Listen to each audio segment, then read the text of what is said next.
El siguiente tema es un poquito corto, pero la verdad es que es muy interesante y es muy importante. Y es uno de los más casuales que vamos a estar manejando, chicos. El famoso perfil de lípidos. O como lo llama la gente, el perfil de grasas. ¿Sale? Bien, aquí vamos a valorar lo siguiente, chicos. En primer lugar, el colesterol total. Y dentro de ellos vamos a valorar varias cosas muy importantes. El HDL, que son lipoproteínas de alta densidad. El LDL, que son lipoproteínas de baja densidad.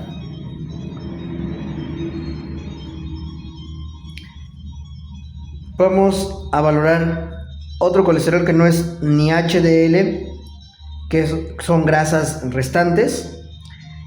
Índice de riesgo aterogénico y triglicéridos. ¿Sale? Entonces, chicos, es un apartado muy importante, un poquito corto, pero la verdad es muy bueno y muy importante. Primero vamos a valorar lo que son colesterol, chicos. Y en el colesterol vamos a tener que lo normal es que el paciente tenga menos de 200, ¿sale? Miligramos por decilitro. Cuando el paciente tiene menos de 200, ok, no hay ningún problema, solamente se cuida con dieta y ejercicio.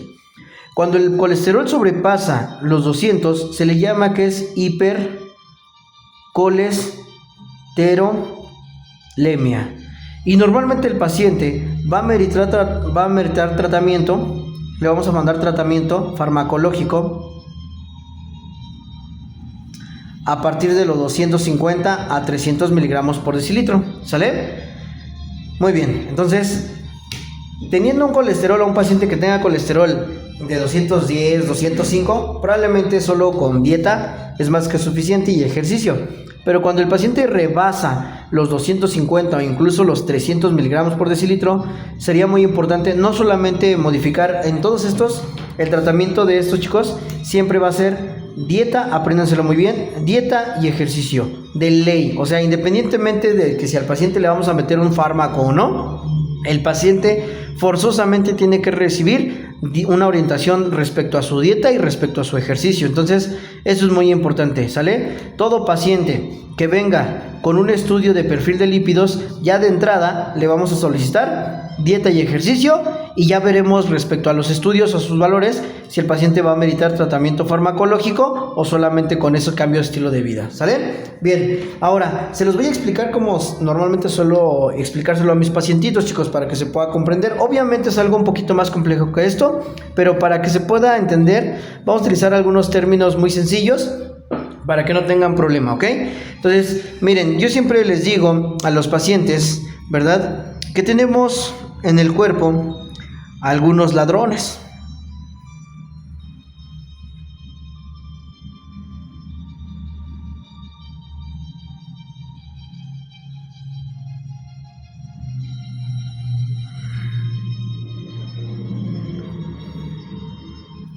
Tenemos algunos ladrones, chicos, pero también tenemos algunos policías, ¿sale?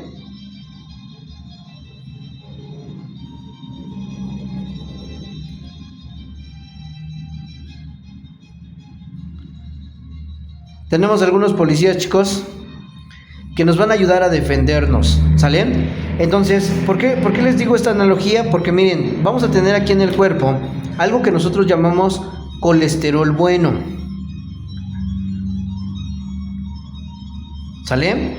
Y nosotros le llamamos colesterol bueno porque es un tipo de colesterol que nos va a proteger. ¿Nos va a proteger contra qué? Contra los ateromas, a disminuir el riesgo cardíaco. Básicamente, tener colesterol bueno en el cuerpo o de alta densidad es como tener policías, chicos, que nos estén protegiendo, que nos estén cuidando.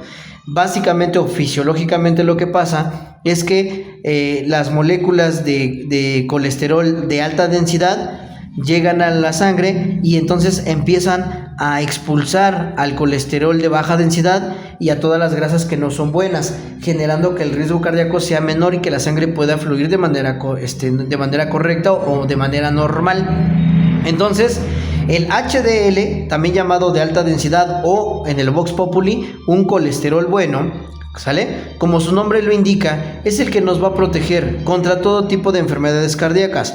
Por lo tanto, si lo quieren ver así, entre más alto es mejor. ¿Sale? Ahorita vamos a hablar de sus valores. Y también tenemos un LDL, incluso llegamos a tener un VLDL, que es básicamente de muy baja densidad. En otras palabras, chicos, el LDL sería un colesterol malo y el VLDL sería un colesterol pues más malo, ¿sale? O muy malo. A este le llamamos colesterol malo, chicos, porque es el que se va a encargar de obstruir las venas y las arterias para su circulación. Por ejemplo, esta sería una vena de sangre, ¿sale? Por aquí normalmente está fluyendo la sangre, no hay ningún problema. Pero el colesterol malo o el LDL o el VLDL lo que hacen es almacenarse en las capas de las arterias, chicos, ¿sí? Esta sería una placa de grasa, generando obviamente que el paso o la luz de las arterias se vaya disminuyendo, haciendo que el flujo de sangre sea cada vez menor o le cueste más trabajo. Entonces a esto se le llaman placas de ateroma, ¿sale? Entonces toda la grasa o todo el colesterol malo o muy malo se va adhiriendo a las capas de las arterias, generando que el flujo sanguíneo sea más dificultoso. Por eso le llamamos malo, ¿sale? Y este es el culpable de que nos pueda dar, por ejemplo, un derrame cerebral, por ejemplo. Y lo más importante, un infarto, ¿sale? Entonces, eso es algo muy importante. Entonces, yo siempre se los digo a los pacientes, es como tener colesterol bueno, es como tener policías, y tener colesterol malo es como tener ladrones. ¿Qué te conviene más en el cuerpo? ¿Tener ladrones o tener más policías? Evidentemente tener más policías. Obviamente todavía existe la posibilidad de que me asalten, de que me hagan algo, pero la posibilidad es menos, ¿sale? Entonces tomemos la siguiente analogía como ejemplo. Si yo, chicos, por ejemplo, estoy en un lugar, ¿sí? Y tengo solamente un policía, pero tengo 5 ladrones, la probabilidad de que me asalten es mayor. Pero si por el contrario la cantidad de policías que tengo son 5 y solamente tenemos un ladrón, igual nos puede asaltar, pero la probabilidad es menos, chicos. ¿A qué nos referimos con esto? Vamos a tomarlo como por ejemplo un infarto, ¿sale? Tener mucho colesterol bueno es estar protegido. Difícilmente me va a suceder un infarto. Claro que no, eso no me exime o no me exenta de que me pueda dar un infarto. Claro que sí puede pasar, pero la probabilidad es menos, ¿sale? Ahora bien, si yo tengo más colesterol malo o colesterol muy malo, la probabilidad de que me dé un infarto es mayor, porque mi colesterol malo está rebasando por mucho al bueno. No sé si se me doy a entender o los hago un poquito de bolas, pero en resumen, entre más colesterol bueno tengamos, es mejor para el cuerpo porque estamos protegidos. Entre más colesterol malo tengamos, es más riesgoso para nosotros porque corremos riesgo de un derrame cerebral o de un infarto, ¿sale? Bien, a esta relación de ambos colesteroles, chicos, se le llama índice de riesgo aterogénico. Y el índice de riesgo aterogénico es la probabilidad o el riesgo de un infarto, ¿sale? Entonces, la relación entre ambos me va a arrojar algo que se le llama índice de riesgo aterogénico, que eso significa la probabilidad de que me pueda dar un infarto a mí, ¿sale? Entonces, ¿cómo se saca o cómo se obtiene? Solamente se divide lo que es LDL entre HDL y me va a dar el índice de riesgo aterogénico, ¿sale? Entonces, entre más colesterol malo tengamos, es más riesgoso para nosotros, ¿sale? Y los triglicéridos, chicos, ahorita vamos a hablar de valores. Recuerden, ahorita en una esquinita se los voy a apuntar cuál es lo normal para que lo tomen ahí en cuenta. Pero, finalmente triglicéridos. Los triglicéridos, chicos, la siguiente palabra que voy a mencionar quiero que se la graben muy bien. No es algo que exista, eso no viene en los libros, sino viene en las guías. Pero yo le llamo o yo le digo a mis pacientes que son grasas dulces. Obviamente esa barbaridad no existe. Obviamente esa barbaridad, esa palabra como tal, no viene en las guías. Pero es una palabra que yo utilizo para que mis pacientes me puedan comprender lo siguiente. Los triglicéridos, chicos, no son resultado de las grasas que consumimos, por ejemplo, del aceite o de eso. Sí contribuyen, pero no es como tal el resultado de eso. Los triglicéridos, chicos, son el exceso de calorías que se almacenan. Por ejemplo, estarán de acuerdo conmigo que absolutamente toda la comida que yo ingiera durante el día me va a brindar un cierto aporte calórico. Por ejemplo, lo vamos a ver con otra hojita. Imagínense que yo en la mañana, a las 9 de la mañana, me como un sándwich, me tomo un jugo de naranja,